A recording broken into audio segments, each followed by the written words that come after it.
being strong and capable most of my life, being the friend that could muscle through anything or that always had the solution to all the problems, is a trauma response. It is a cloak of protection to keep me from being vulnerable. If I didn't need anything, then I didn't have to rely on anything, and nobody could ever let me down. And it's tiring to be strong. It's tiring to be everything for everybody. It's exhausting to not, I'm all in my feels today. I don't have any answers, and I don't really have a reason to be feeling this other than it's something way deep down inside that needed to come up. And this idea of Greta never needing anything just isn't true. I've just never allowed anybody to know that I need stuff, or that I need them, or that I need help, or that I'm vulnerable.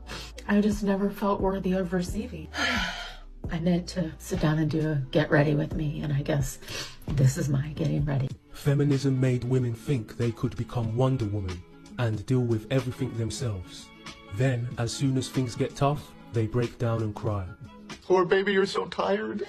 Listen, I am all about being a strong, independent woman. I have built all the pieces of furniture in my new lovely apartment, mainly because I'm impatient as hell, so I'm not gonna wait on anybody else to do it. But I'm tired.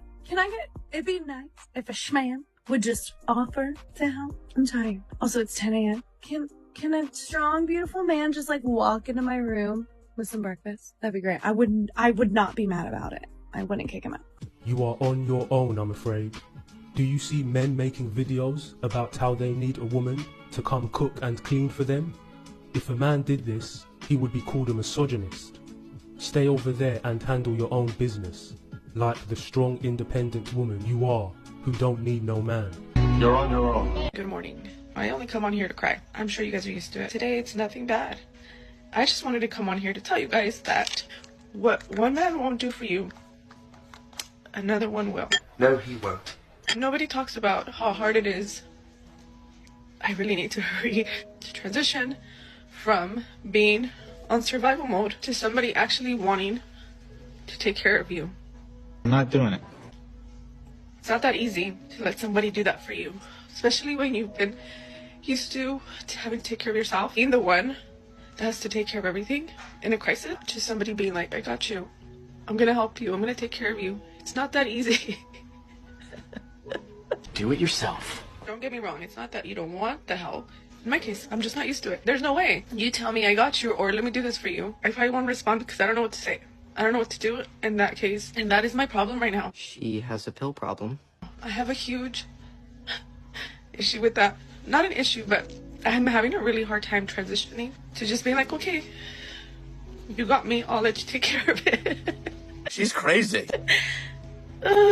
It's not that easy transitioning from being your masculine energy to your feminine energy. You just think it's too good to be true. What's the catch? Am I gonna pay you back? Give me my money. Or what? Because this doesn't sound normal to me. Quite an adjustment, but we're learning. Another strong, independent woman who could never have a man in her life because she thinks she can do everything herself. If a man comes along, he gets alienated by her masculine personality traits.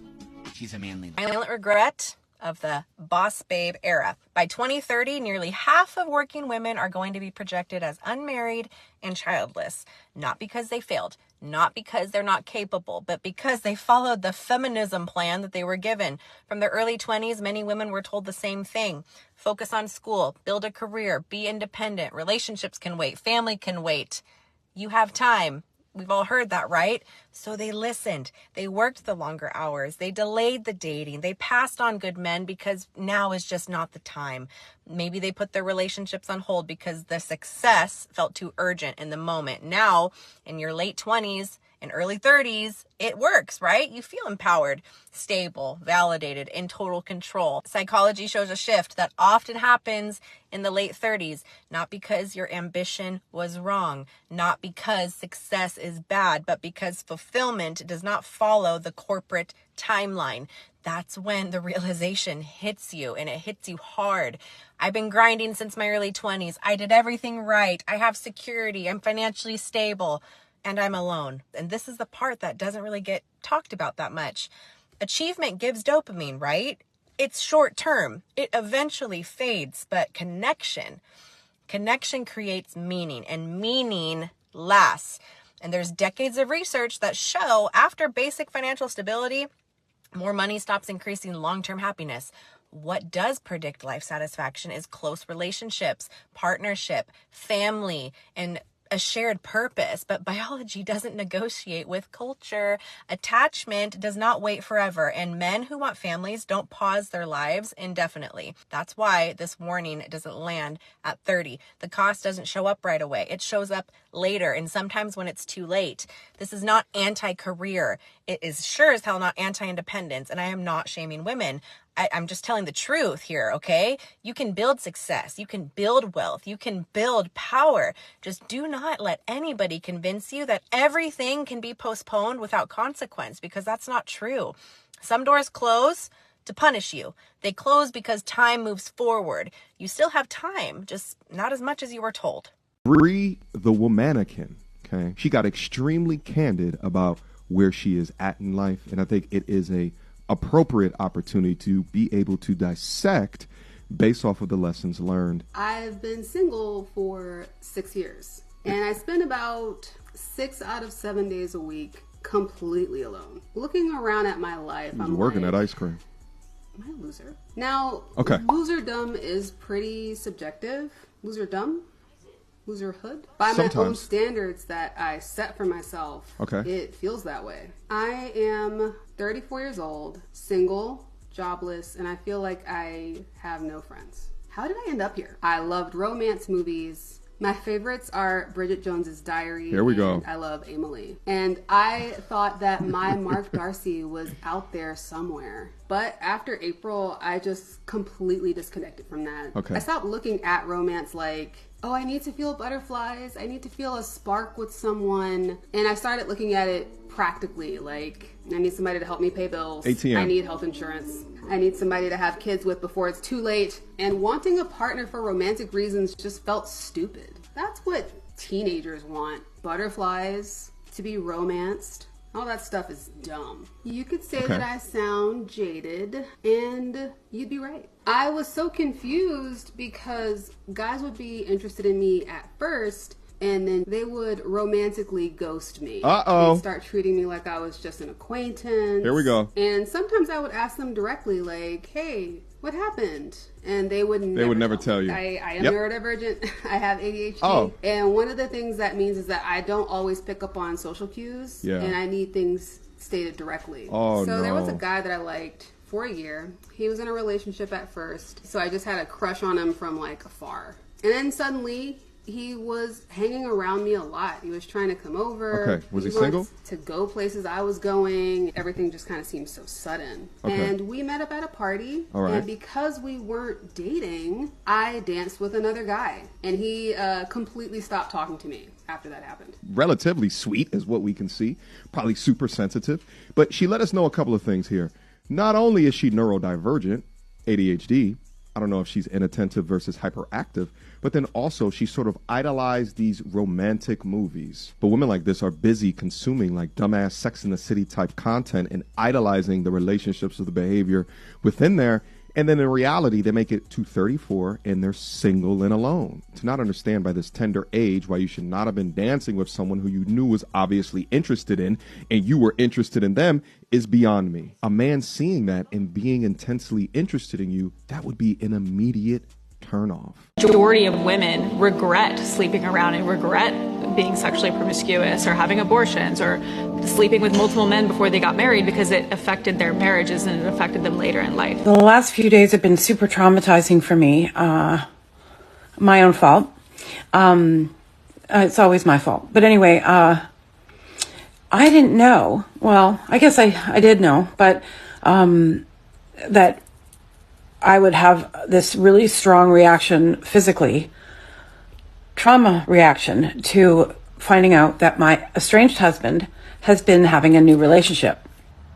You can't imagine your husband and your children having a great time without you or with a new woman.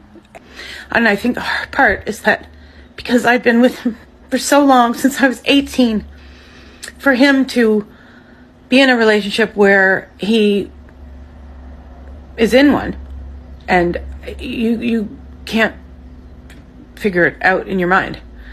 And then it felt like he had died. And I kept getting this sick feeling like he was gone and dead. And I almost wished he was dead. Anyway, this really lovely woman, I cut her hair and do her highlights, and I do her kids' hair and her husband. And they invited me to dinner tonight. It's Saturday night. And I was getting ready to go, and I bought the kids little gifts. And I just thought, I'm going to go and have dinner with these people and their children, instead of being at home with my own.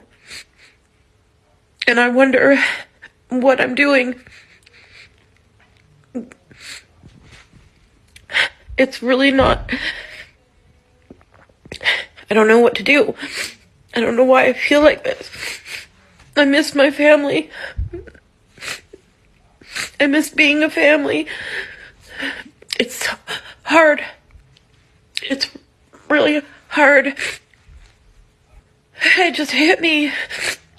Like all of everything I've ever known is gone. My family isn't here anymore. I mean, they're here, but we're not together. This is a comment that I'm getting quite a bit on my video about how narcissists can't be alone. So, a little backstory. I didn't know that my ex-husband was a narcissist. I'd heard other people use that term to explain how he was and who he was, but I did not personally believe it. It wasn't until I went to therapy and my therapist told me that I had just had like key signs of like being a person who was abused by a narcissist. So she told me a few things to get to kind of help myself and to kind of explain his behavior and then ways that I can combat it, so in that way I'm not feeding as his supply anymore. The first one she said, and I'm still reading it because it's pretty large, is Becoming the Narcissist Nightmare. This book is so helpful. Screenshot this so you can go and buy it. And then the next book I found online here, and it's this one, It's Not You. And this doctor talks a lot about narcissism and gaslighting, and she's fantastic. So this woman got bored, decided to give up on her family, then open a TikTok account so that she can start sharing her so-called healing journey. What is so disturbing is that almost all these modern therapy sessions push the woman to divorce their husbands. Even when the husband tries to make efforts to save the marriage, it is seen as manipulation because these modern women are already convinced by their therapists to leave their marriages. One thing that I noticed going through a divorce, separation or a breakup, is when your partner is not well, like emotionally, mentally, whatever it may be, and they're trying to get help, and you still have to go through with the breakup or the divorce because it's just too hard. Like you just need a fresh start. And 99.9% of you knows that it's over. It's done. You need to leave. It's done. But there's like that 1% that still has hope. And we put so much weight in that 1% of hope. There's just so much that we ignore the 99%. And when we're grieving, that 1% has so much more power over us. And I just don't understand why. Why is it that so many women, once bold and independent in their 20s, are now full of regret and tears in their 30s and 40s? Why does independence taste bitter when you're eating it alone at an empty dinner table? Well, today, I'm giving you 7 raw, unfiltered reasons why so many women are aging alone and they're bitter about it. No pandering, no caping, just the truth they don't want to hear, but desperately need to. Reason number 1. Rejection of femininity. Too many women strip themselves of gentleness and humility for aggression and ego. They were told femininity was weakness, so they became masculine carbon copies of men. But now that the years have passed, they're realizing the truth. Men don't marry competitors, they marry complementers. Modern culture sold women a lot. Be strong, be independent, and he'll still love you. But the reality, most men don't want a second man in the house. They want a helpmeet, not a rival. Reason number 2. Independence became a religion. Society told women, you don't need a man. And now, life is proving them right, but painfully so.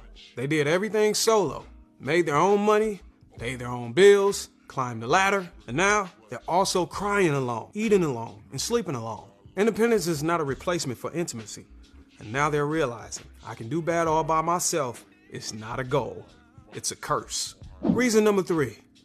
Men are tired of being used, then blamed. Many good men got burned early. They gave love, provision, leadership, and got disrespected in return. Now those same men have wised up. They're not chasing anymore. They're not playing Captain Save-A-Ho. They're prioritizing peace over pretty. Women who once said, "I don't need you," are now crying, "Where have all the good men gone?" And the answer? We're still here. We just don't want you anymore. Y'all are so unfit for relationships. Y'all won't even tell your sons to date women with your resumes, and that is a damn shame. Reason number 4. A woman's desire to date up in status, income, and influence leaves her with fewer viable options the older she gets. Let's be real. Men at the top has access to the best. And if a woman's attitude is nasty, if her peace is absent, if her femininity is gone, why in the hell would he pick her? Men have options too, and they're choosing younger, softer, sweeter women who bring peace, not power struggles. And the icing on the cake? More and more men each year are becoming high earners in their 30s and enjoying the single life, traveling the world, and they're not looking back. Reason number 5, delusional dating standards. Too many women held on to fantasy over reality, waiting for a 6'4" millionaire, emotionally intelligent, faithful, ripped, gentle but aggressive, romantic but tough unicorn man, while bringing nothing but attitude, student loan debt, and entitlement to the table. As time passed, their value dried up, but their standards didn't. Now they sitting in bitterness, refusing to compromise, not realizing they're no longer in their prime. They're in denial. The crazy thing is, you could have kept the men who held his value longer than you. You just didn't know how to keep him happy. You failed to stay in your lane while he led. And most of y'all let yourselves go while thinking the grass was greener on the other side. And when you found out it wasn't, you started looking at younger women who looked like they were winning. You saw their bodies, the hips and the thighs, and you thought to yourself, I got enough money. I'll just go to Dr. Miami and lay down under the blade. And when he started chopping you up, the Pookie started knocking you up. And that's when you realize that even if you gift wrap shit, it doesn't take away the stink. So now you're crying with your BBL and your donut lips. And guess what? Just because somebody pulling up after 9 to pipe you, don't mean they're there to wife you. So, at this point, you can do like the rest of these bitter women. Take your ass and your tears to the churches. They'll make sure you hear what you want to hear so you can continue to enjoy your delusion. Reason number 6, entitlement without self-work.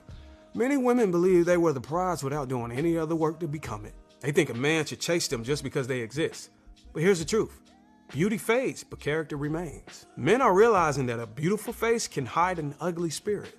And now women who spent decades inflating their egos are left wondering why no one is simping for them anymore. Women with beauty, femininity, and cooperation are the only women in the world that are prize-worthy. And women with beauty, attitude, and pushback are great for back shots and making sure the neighbors know our name. The self-work women do these days is for independence, and I'm not talking about financially. Their self-work makes them spiritually independent because they edged God out. Sexually independent because no man wants to lay up under no bitter-ass coochie. Reason number 7, late life regret can't undo early life rebellion. You can't reject good men for 20 years, then ask for a high-value man at 40. Many women are trying to come back to the table after years of mistreating men, mocking marriage, glorifying promiscuity, and chasing independence. But by the time they came back, the table is cleared, the chairs are stacked, and the men have left the room. You don't get to reject order and expect acceptance. You chose rebellion.